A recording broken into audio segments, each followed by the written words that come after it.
The broadcast is now starting. All attendees are in listen-only mode.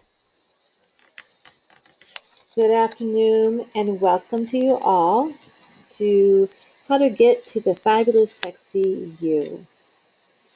I really appreciate you all taking time out of your busy schedules, especially this time of year, to show up here and listen to hopefully some pearls that I will be giving to you, and to find out how you can give little gifts to yourselves and feeling better about yourselves. Before I dive into the webinar, I would like to introduce myself for some of you who don't know me. My name is Cindy Dupuy. I'm a certified nutritionist and functional medicine nutritionist. And what that means as a functional medicine nutritionist is that I've been trained to find the root cause of imbalances and diseases.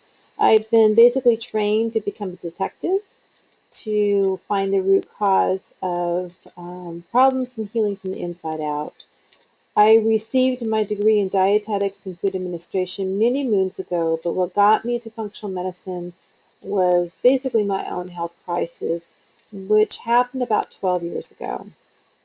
I was about 45, going through a divorce at the time, a job change. I'd moved, basically an everything change, and my digestive system, which is the weak point in my body, rebelled big time. I had a hard time digesting food. I had a lot of food allergies. I was constipated. My energy level was about at a 3, maybe a 4 at the top. My hair was falling out. My hormones and moods were all over the place. And my adrenals were on overdrive and eventually crashed about a year later. So during this time, I went to a few naturopaths who did offer me some help, but not enough. And then I stumbled on the Institute of Functional Medicine, and I knew that I had found my home and knew that I found what I was looking for. So using the methods and techniques that the Institute of Functional Medicine teaches, I was able to heal myself and have since been able to heal many clients, which brings a lot of satisfaction to me. I do have a physical office, which you can see right here in Irvine, California. I also see, in quotation marks, clients via phone and Skype. So I have some clients in the East Coast, and I currently have a client right now in Italy as well. So that's kind of fun. I'd like to give you kind of the lay of the land for this webinar. Everyone is on mute right now. If you have questions, please feel free to put it in your chat box, and I'll try to answer them as we go through the webinar. And if I choose not to answer them while I'm doing the webinar, I will answer them at the end. So the webinar is basically designed to help you understand the root causes of why most women experience, by the time they're in their late 40s, they have a hard time losing weight. They often have a hard time sleeping. They may feel a little more anxious or depressed. And their sex drive has definitely gone down. They just don't really feel that great. And there's something called the fours, and it's called frumpy, fat. Oh gosh, I'm forgetting this now. I was trying to pull that off the top of my head. Frenzied, and the word fabulous is coming. That's not the right word. Anyway, it's basically not feeling good. So it's a subject that can easily take a good 6 webinars. So obviously I can only hit on the surface of this during this webinar. And I'm going to be giving you some suggestions at the end of resources that you can refer to. One of them is my website, which I have posted quite a few wellness articles, and I have recipes as well. And then I'm also going to be telling you about a 30-day transformational cleanse that I will be leading in January, this coming January as well. And this is a really nice program to kind of take what I am putting into an overview here and helping you to put it into action. So with that, I'm going to move onward here. So what if every day you woke up and liked what you saw in the mirror and felt no aches and pains and had a digestive tract that worked, felt energized, felt purposeful, focused, and joyful, and were disease-free and felt beautiful and sexy? What would your life be like? What things would you be doing right now that you are not because you do not have the energy or the focus or the self-confidence? So we can transform our bodies and heal our bodies, and it literally transforms our lives. It can. So what you'll learn today, what I will address is why your weight will not budge no matter what you do, why eating less and exercising is not the best way to lose weight, or often is not the answer, how to chase away aches and pains, how food affects belly fat, it's not what you think, how hormones and feeling sexy influence feeling sexy and beautiful, and how inflammation is the driver behind all of this. So before we move on, I just want to hit a little bit on, I don't know, the definition of hormones, or the hormones that I will be addressing here. So usually when we think about hormones, we think about the sex hormones, your estrogen, progesterone, and testosterone. And most of you realize that thyroid is also a hormone, and often many of you probably have had issues with thyroid. I'm surprised at how many people do. But we're also going to be talking about insulin and cortisol, and those are two in hierarchy, definitely over thyroid and estrogen and progesterone and testosterone. So because inflammation is a driver behind all that is happening, that's where we're going to start. Back in 2004, which is about 13 years ago, Time magazine came out with this caption, "Inflammation." It was as being the secret killer on its cover. So the secret killer is inflammation. It's behind chronic disease, which includes heart disease, cancer, Alzheimer's. I'm putting more things up here. And even though doctors are, or were, and still are in agreement with that statement, they really have not been trained to identify where the inflammation is coming from and then to effectively squash that inflammation. They basically have been taught how to diagnose and then treat the symptoms. And what ends up happening is, since the inflammation really is not going away, or the underlying reason for the inflammation is not going away, nothing is really being healed.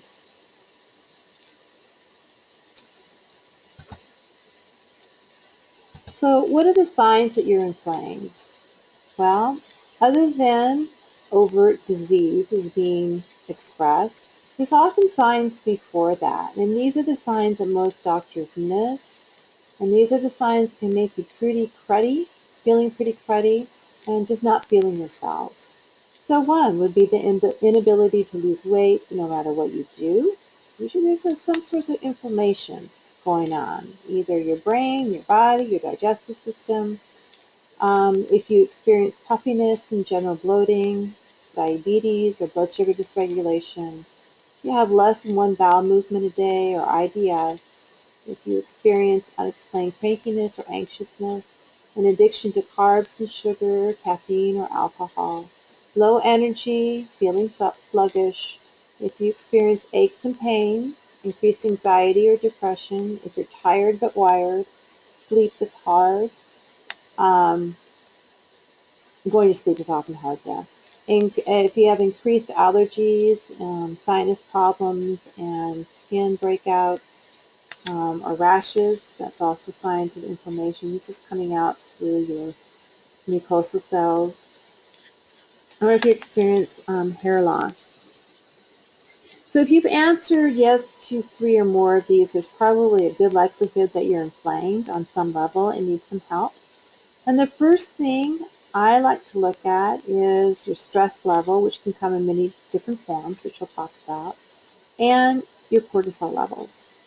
So cortisol levels and stress go hand in hand, and cortisol is made in your adrenal glands. You have two of them, two adrenal glands, which sit right on top of your kidneys. And your adrenal glands and the release of cortisol is turned on in response to either perceived or a real stressor. And then once that stressor is gone, there's supposed to be a turning off, and things go back to homeostasis, goes back to where everything is supposed to be.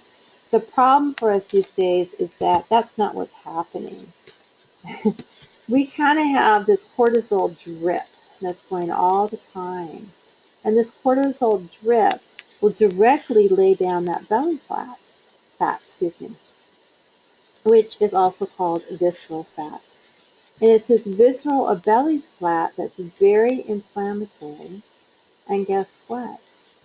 The inflammation that's created by this then goes back over here and is part of that cortisol drip, which is part of laying down more belly fat, which is part of more inflammation. So there's definitely a vicious cycle that goes round and round. The next thing we're going to look at is how excess cortisol affects the body. So a lot of different things are going on here, and I even added a couple things. We're going to start up here. This list is pretty complete. Um, I missed one other thing, but that's okay.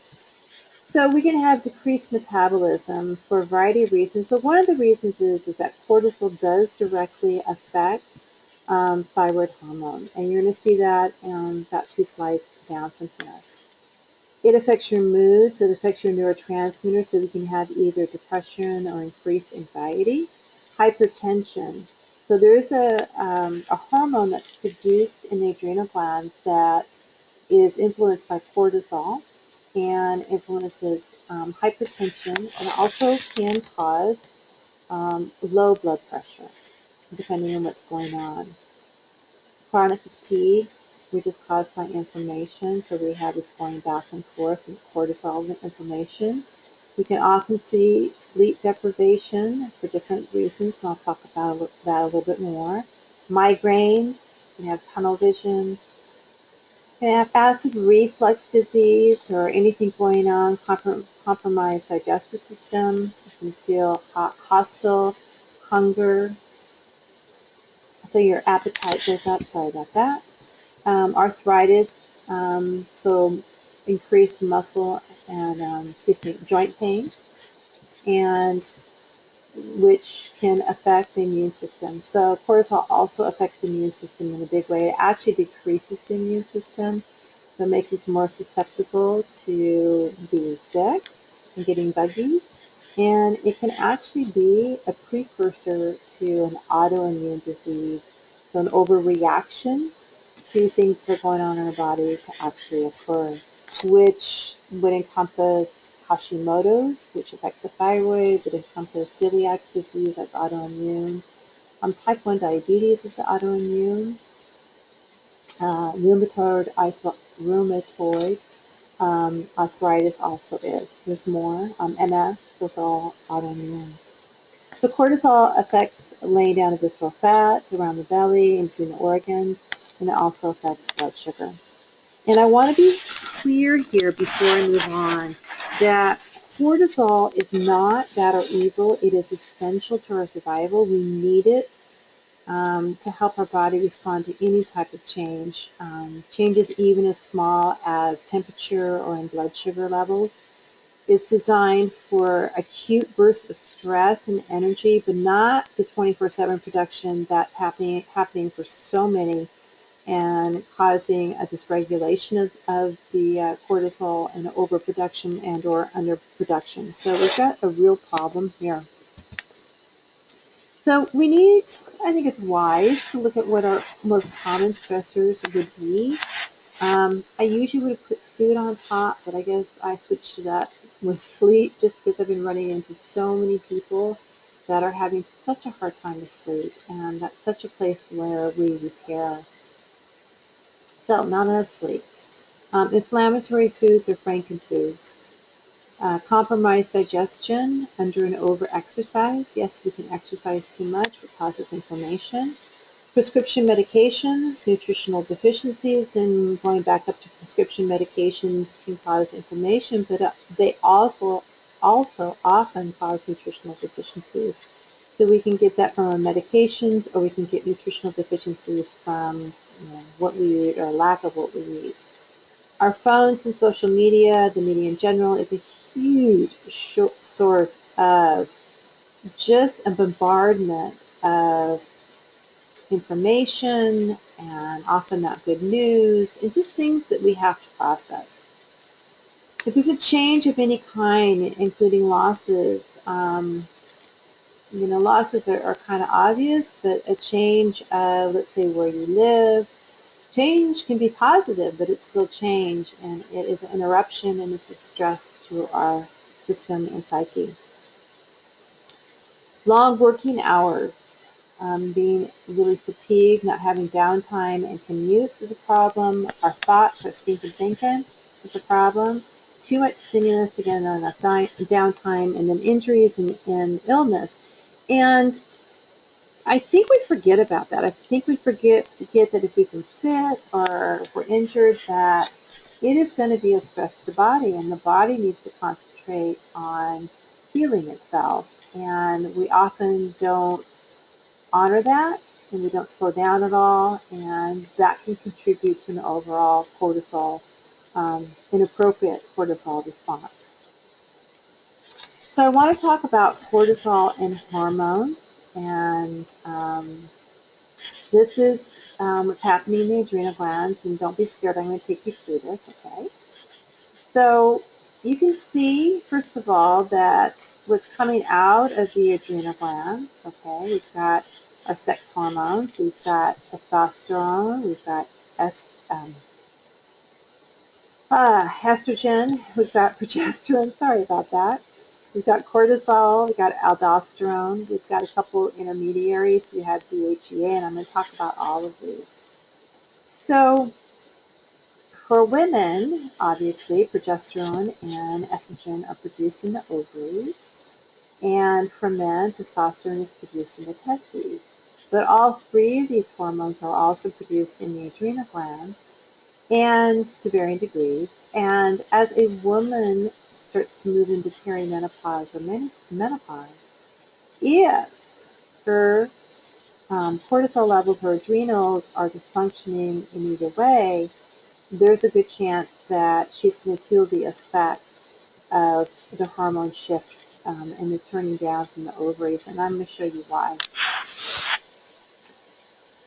So hormones, the backbone is always cholesterol, so cholesterol is very much needed. And then we have some vitamin C and B5, which is pantothenic acid. That's needed to create something called pregnenolone, which is kind of a precursor of all of this. From pregnenolone, we can go to two different pathways. One pathway is to go down to DHEA, and then go down here and make testosterone and estrogen. I keep on reading estro and estradiol, and I know it's not what I want to say. Estrogen.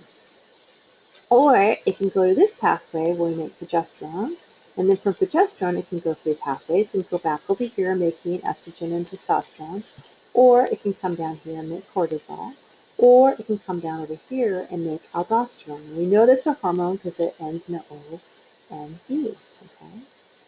So aldosterone is the thing that affects and modulates blood pressure.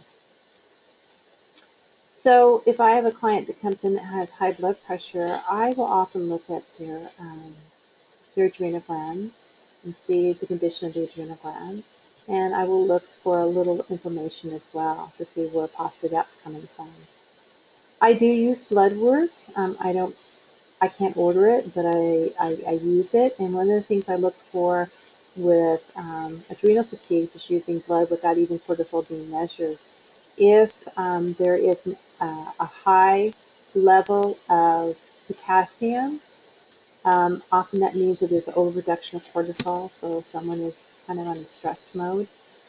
often precursor to osteopenia and osteoporosis is actually a function of what's going on over here, because we've got calcium, we've got sodium, and potassium, all regulated by the kidneys and aldosterone. By the way, if you experience really low blood pressure or the feeling of, standing up from the sitting position and feeling lightheaded, that could be a result of a burned out, what I call burned out adrenals, so really low production of cortisol. And so sometimes we'll see that. So let's go back over here. And if there is a lot of stress going on in someone's life and the body's responding by pumping out the cortisol, things that the progesterone will not contribute here the pregnenolone will shut down its production of DHEA and everything over here and be shunted over to the cortisol, because we have to have that to survive. We feel better when we have some levels of testosterone, estrogen, and progesterone levels in our bodies, but we don't need it for survival. Okay, so everything is going to be shunted over here. That's just how it is. So then we're going to have the drop in testosterone. We're going to have the drop in estrogen. When I have my clients do their salivary adrenal test, and that's how I measure the health of the adrenal glands. DHEA is also measured, and I can see either high or low. If it's really low, that means that things have been shunted over here for a while, and usually that means that we've got some adrenal fatigue. If I have really high DHEA, that's also an indication of another hormone possibly, and that's insulin. And often I'll see high DHEA levels with someone who has what we call PCOS, which is polycystic ovarian syndrome. And usually these other hormones or sex hormones are also off as well. So that's just kind of a screen for that. So we're going to look at another slide, and it looks very involved, but it's not. I'm going to make it easy, okay? All this is supposed to show you, what I'd like to show you here, is the relationship between cortisol and thyroid hormone and your neurotransmitters, which translates into your moods. So I'm sorry I didn't label this, I meant to, but this is basically what's happening in your adrenal glands. So this is the hypothalamus pituitary adrenal axis, for adrenal. And then over here is what's happening for your thyroid, the hypothalamus pituitary thyroid axis. So hypothalamus pituitary, that's what's happening in your brain, okay? What's happening down here is in the adrenal glands. What's happening down here is in the thyroid gland. But it's kind of modulated by what happens up in your brain. But what I want to show you here is that this is cortisol coursing. It's all these arrows coursing through, coursing through, coursing through. And that's going to have an effect possibly on your TSH. And it could also have an effect on your conversion of T4 to T3.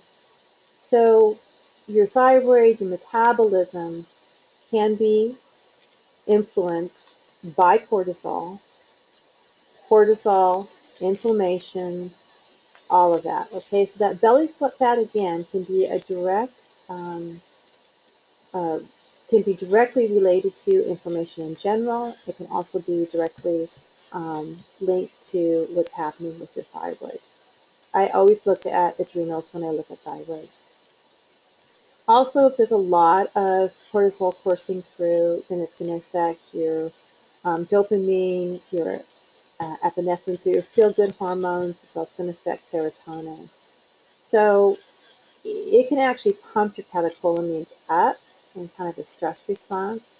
Now, the opposite is true if we have hypo cortisol levels. It'll affect the adrenals, it'll affect your moods, it'll affect all that. And it won't affect the thyroid as much, but it's just nice to know how there's such a correlation here, and we have to have them in balance. Okay, cortisol does affect the digestive system, as that little diagram before showed us. It affects the intestinal lining, and the intestinal lining is really only one layer, a cell layer thick, so it's a very, very thin barrier, and if there's any um, brokenness in the integrity of the barrier, we're going to have things like food allergies, we're going to have lots of inflammation going on. Cortisol, if we have an inflamed intestinal tract, it can affect, again, acid reflux, so the acid that's produced in our stomach, which can affect our B vitamin ability to absorb that. It will affect our ability to ward off parasites and bacteria. And our gut health affects our brain, and our gut is basically our second brain. So again, if we have inflammation going on in the gut, we're going to, or unhappy gut, we're going to have inflammation going on, and that's going to affect cortisol, and cortisol is going to affect the health of the gut. So again, we have this whole vicious cycle going on here. So we need to look at the microbiome, or the health of the gut.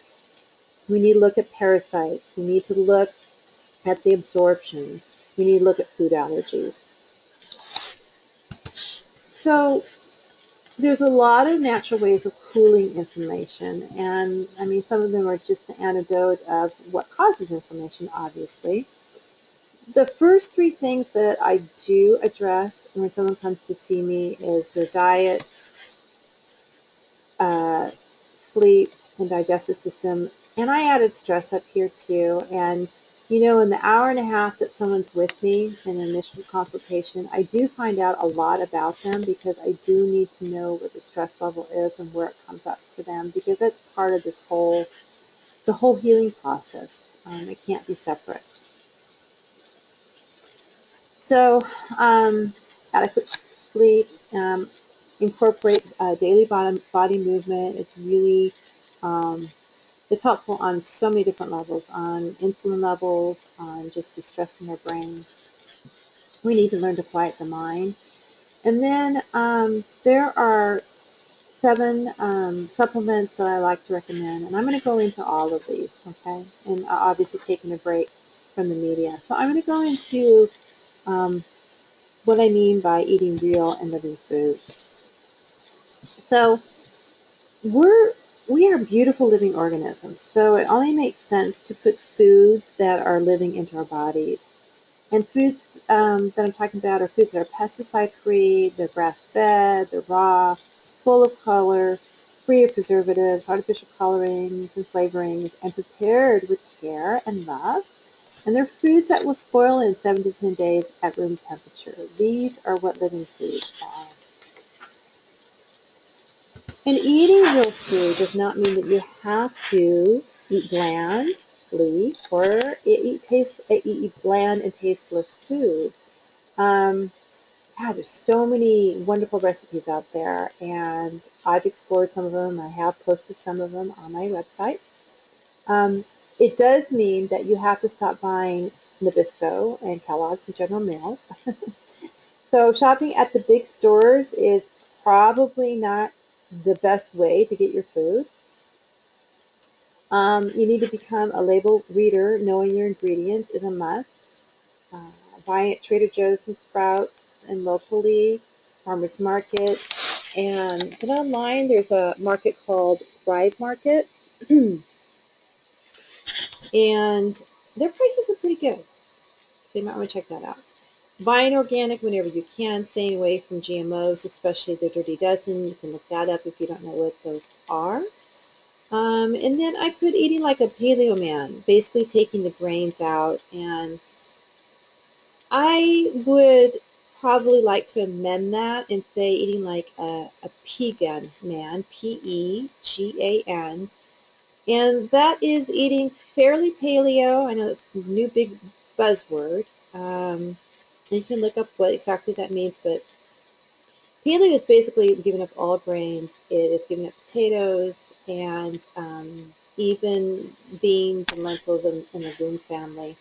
And I don't take quite a hard edge in eating, because I think people are different, and I don't think we need to take quite a hard edge. So I recommend a few pseudo grains, and I mean like quinoa and buckwheat. And then I think beans are fine for people who can tolerate it occasionally. But I do tend to try to eat a little more paleo, and I like what happens to me, and I like what I cannot believe that this just came up here. And I like what, sorry guys, let me get rid of that camera. And I like what, we'll get it back here. And I like what it does for my clients. And I want to talk a little bit more when I say all grains and not just gluten. And basically, the reason why I suggest all grains out is a couple of reasons. One is grains are metabolized basically the same way that sugar is, even if they're whole grains. So it's going to have an influence on blood sugar, and it is very inflammatory for many reasons. One, because of blood sugar, but a lot of them are sprayed with pesticides and have been hybridized over the last 50 years.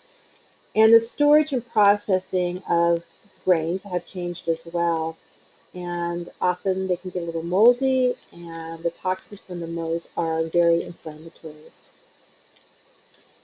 The overall quantity of our consumption of grains has increased, which has squeezed out vegetables and good fats. And this is what puts excess weight on. It's not our good fats, it's these grains. And once we pull them out and the inflammation goes down and we switch things around, your body's getting the nutrients that it needs, it is amazing what happens.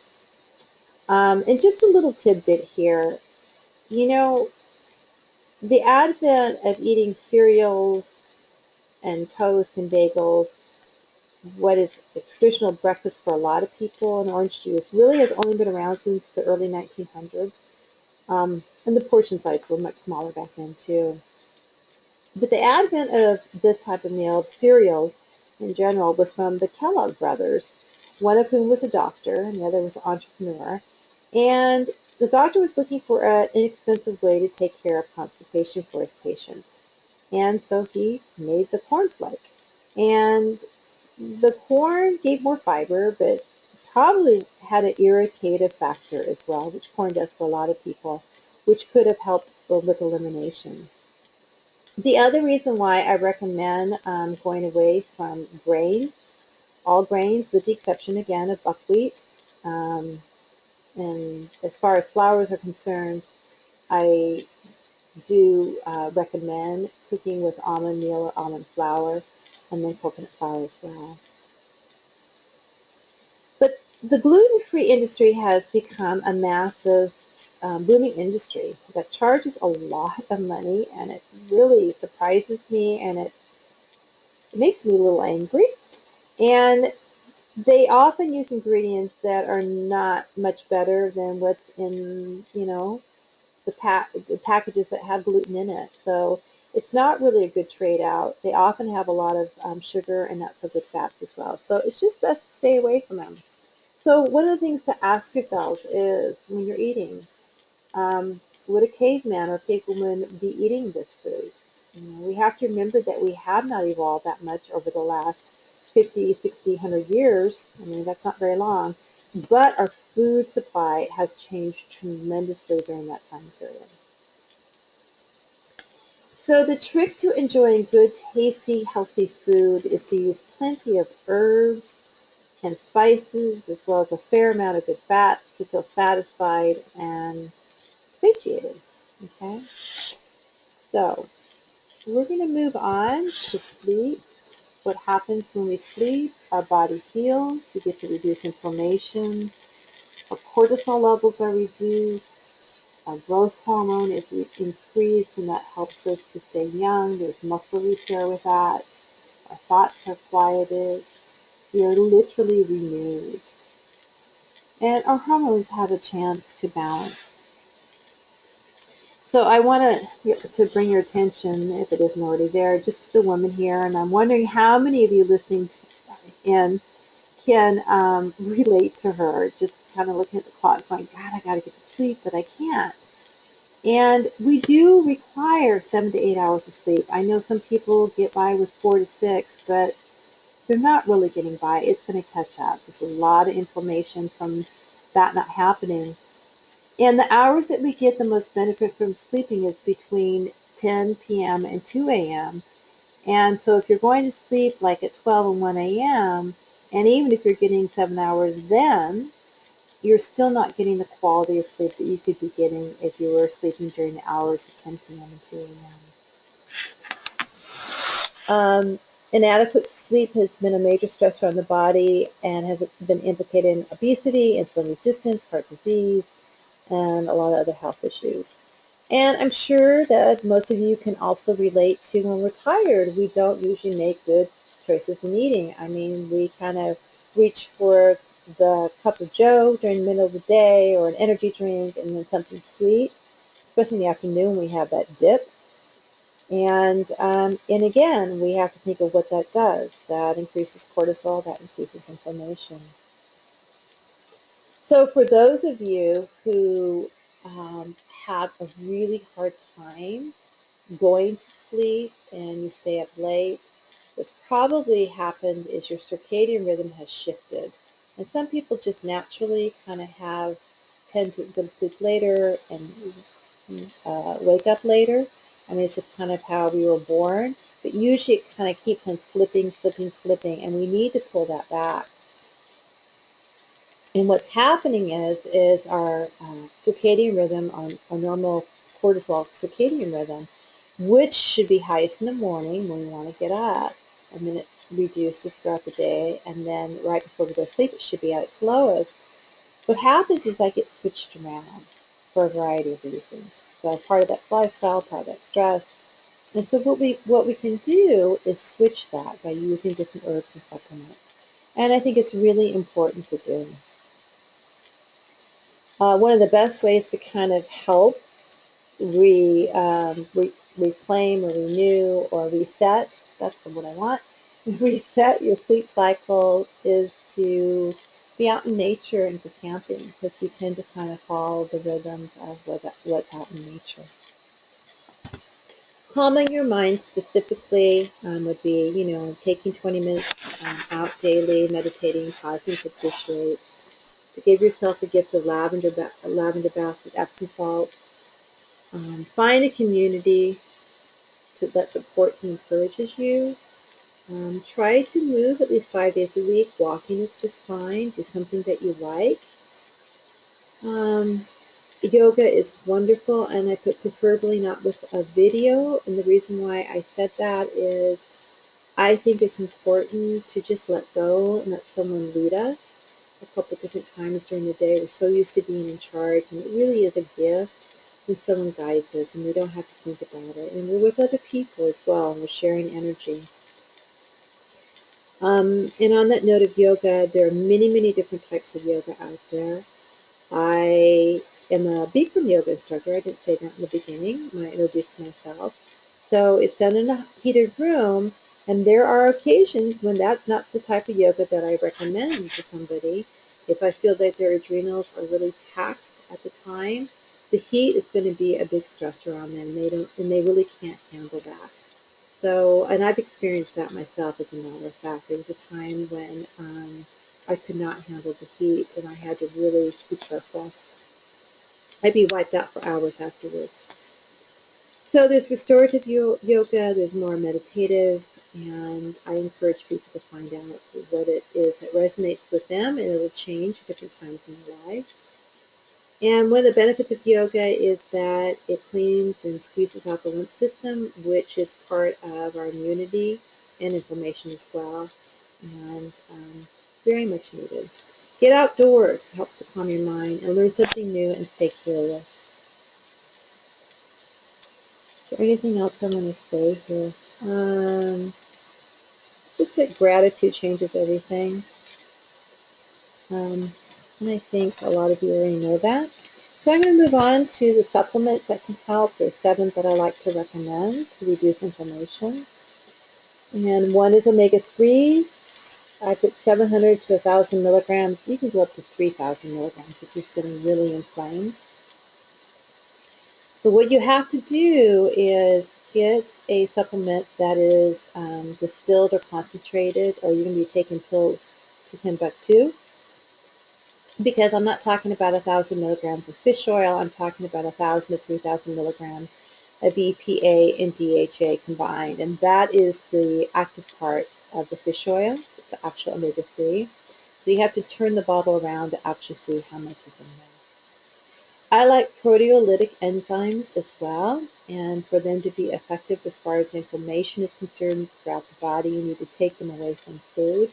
They're very helpful at helping us to digest our food, so you can take it then too, but taking it away is really good. What the proteolytic enzymes do is they just kind of scavenge throughout the bloodstream, and they seek to break down hard protein deposits, scar tissues, little cysts, anything with a tough coating on it. So I recommend that for people who seem to have a lot of pain and inflammation.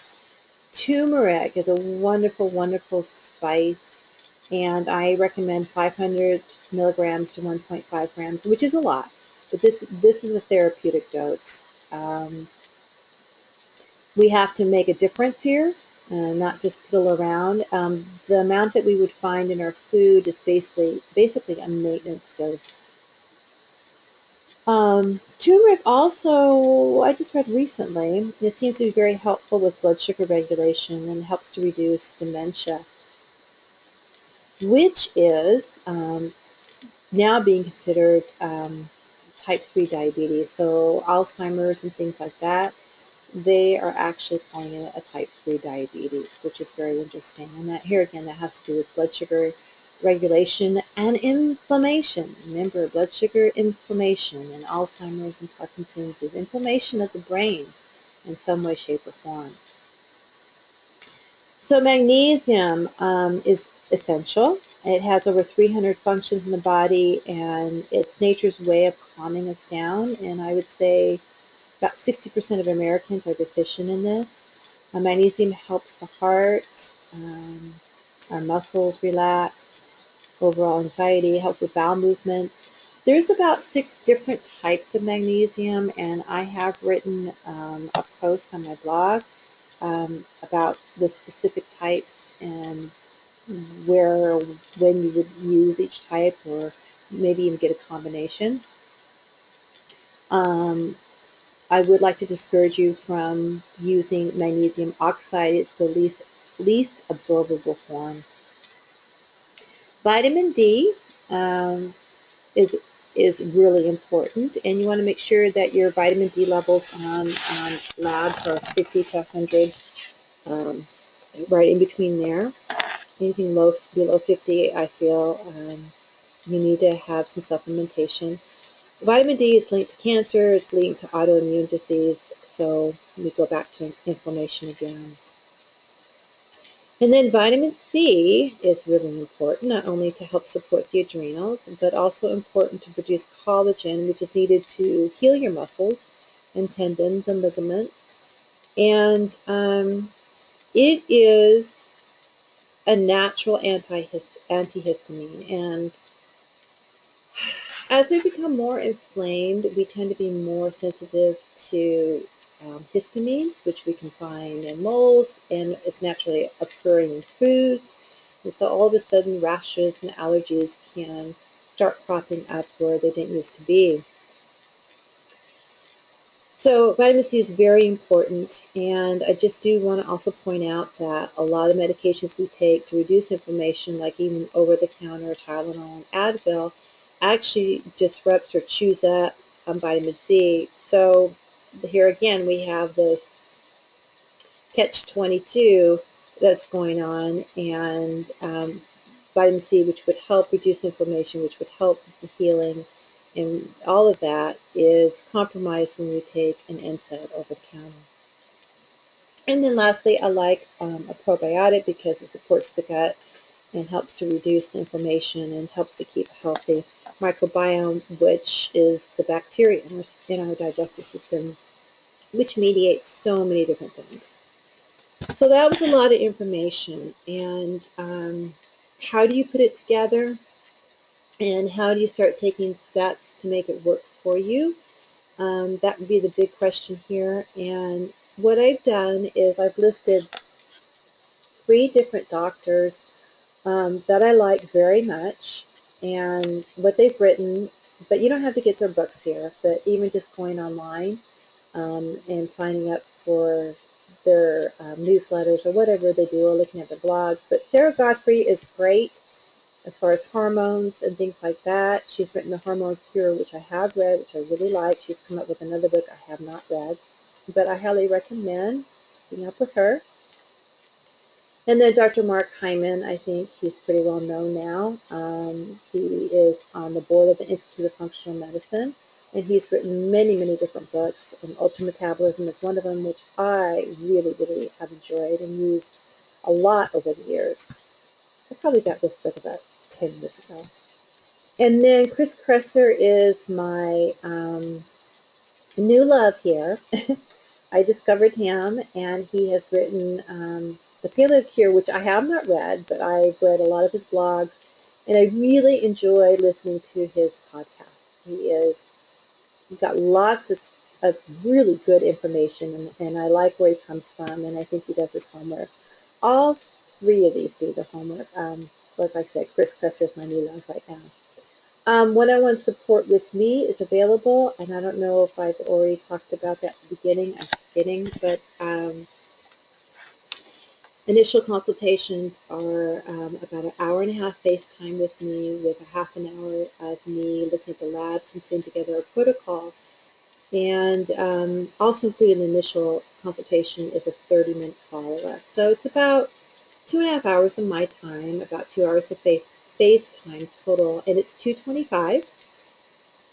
And if you're not ready for that, I would encourage you, if you have questions or just would like to talk, and I hope that you do actually, and have questions after this, that I encourage you to book a 15-minute consultation with me.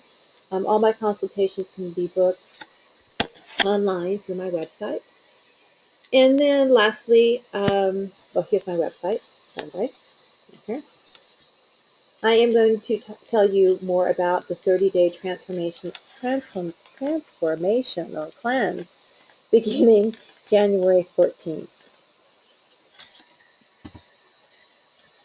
So I call this unleashing the doctor within, because we all have the innate ability to heal our bodies. Our bodies have that ability. We just don't know how to put it all together. So what I love about this 30-day group program, which I've been leading for about 7 years, is that it is a way to be guided in so many different areas, not only in changing what you eat, but changing the mindset of how you think, and just incorporating different habits. And at the same time, you kind of have one-on-one with me at certain times, and you also have a community to share this with. So everything that's listed here in this wheel are aspects and areas that will be touched on and talked about during the 4 weeks through webinar and also through your workbook. So we've got living foods. There's going to be a specific eating plan and recipes that you will get, and I will be helping you to incorporate those. And then we're going to be talking about digestion, possible ways it's not working and what to do about it. We're also going to be talking about vision and motivation, because we have to have a clear vision and motivation in order to move and make changes. Unless we do, we're going to get caught up, and it's really hard to move forward. And then we are going to be talking about hormones, and then lifestyles, the community, movement, habits, reducing your toxic load, supporting yourselves with herbs and supplements, and then cooling the inflammation. So all these are going to be addressed. And it's easy to attend because everything is online. So even though it's a 30-day program, there's actually 5 webinars. A 5th one to kind of begin and set things up. And I think I've already said why I really like it, but maybe I didn't. I want to make sure you know. One of the best things I like about this is that it is a way for me, or to give to you, gosh, just so much information and so much guidance and help in a very inexpensive way. So to get the information I'm giving you, to get all the help I'm giving you on a one-on-one, we're talking probably at least um, 4 to 6 consultations. And this is just, it's fun, it's easy, and it's very, very effective. And I get excited to watch and hear how much people change just in a 30-day period. That's what blows me away. And I know it because I've personally done this before myself on some level. So here are some of the particulars. Probably the best thing to do would be go to my website, alivingbalance.net, and then under the events tab, there's going to be this listed along with frequently asked questions. So that would be a good place to go. But just, briefly, this starts on January 14th and ends on February 11th. It's going to be held Thursdays. Right now I have it from 5:30 to 6:30 Pacific Standard Time. I can be a little flexible in this time. It kind of depends on um, what people want, but it would be within that half hour, either 5 to 6 or 6 to 7 or 5:30, so somewhere right around there. If you miss a webinar, again, it's going to be recorded, so you can listen in whenever you need to. The cost is, right now, it's $97 for a single person and $164 for double occupancy. The price goes up January 1st, so it'll go up to $127 on the single and $194 on the double. And what it includes is a companion workbook, and you have self-assessment tests there, which are really informative. You have all sorts of different tools in that workbook. It's fabulous. And you do get the 5 weekly webinars, Q&A time at the beginning of the webinar and at the end, support on Facebook. You get 20% off Zymogen supplements and shakes from the time you sign up until completion. And if you register by the end of this week, which is Sunday, December 20th, you will receive a 30-minute free phone consultation with me. And again, bring a friend, you get $30 off. Here are some comments from people, from participants of previous detoxes or previous cleanses, 30-day cleanses. And there's nothing about weight for me. Oh, okay. Well, I should put something up there, and I didn't. But usually people lose between 4 and 6 pounds during that 30 days. It varies depending on if how much weight they need to lose. There are some people that do not need to lose weight when they do this, and it's just basically resetting the body as far as hormones and sleep and their diet, all of that. So anyone can get a tremendous amount of benefit. If you're diabetic, you can get a tremendous amount of benefit from that. I see blood sugar levels get stabilized. I see cholesterol levels really drop just in 30 days. It's quite amazing. Again, to find out more, you can go to my website and then underneath the events tab. So that pretty much wraps it up. I am going to open the lines for any questions that you might have. And at the same time, you get to look at a little more information. This link here, I guess you can't copy and paste that, so just go to my website. But this is the actual URL address. Okay, so I'm going to hush up here, and if you have questions, no one's written anything in the chat box, so if you have a question, raise your hand, and I'll be more than happy to address it.